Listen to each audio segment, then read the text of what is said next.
కొత్తపల్లి మండలం కొత్తపల్లి గ్రామంలో శ్రీ స్వర్గీయ వంగవీటి మోహన్ రంగ గారు విగ్రహావిష్కరణ జరిగి సుమారు 3 ఏళ్ళు అవుతుంది. ఒక మహానుభావుడు విగ్రహం ఎంతో అవసరం అని చెప్పి ప్రజలందరూ కూడా కులాలకే మతాలకే అతీతంగా ఒక విగ్రహావిష్కరణ చేసుకుంటే ఇది మొదటిసారి అయితే కాదు.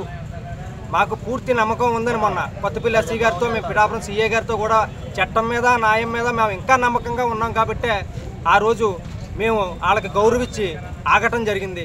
ఈరోజు మళ్ళీ ఇదే రిపీట్ అయినందుకు దీనికి తగిన చర్యలు అంటనే పోలీసు సిబ్బంది వారు తీసుకుని మాకు న్యాయం చేసే వరకు మేము దీక్ష కొనసాగిస్తామని మేము మనవి చేసుకుంటున్నాం. అలాగే మాకు ఇప్పుడే వంగవీటి రాధా గారు మా గురువు గారు కూడా ఫోన్ చేయడం జరిగింది.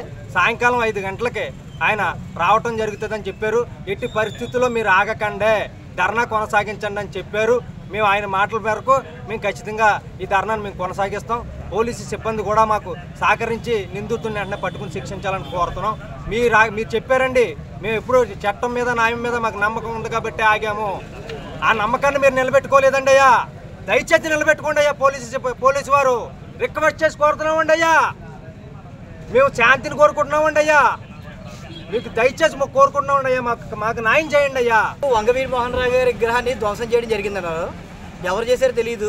బట్ యాక్చువల్లీ అప్పుడు ఏ విధమైన యాక్షన్ తీసుకోలేదు ఎవరున్నాయి. మేము కూడా ఎందుకు గొడవలు ఎందుకని చెప్పేసి ఊరుకున్నామండి. కానీ మళ్ళీ అదే విధంగా ఇటువంటి దుశ్చర్యకి పాల్పడుతున్నారు.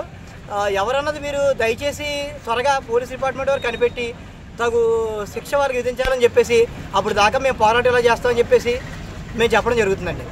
ఇది కొంచెం మేము సీరియస్గా తీసుకోవడం జరుగుతుంది.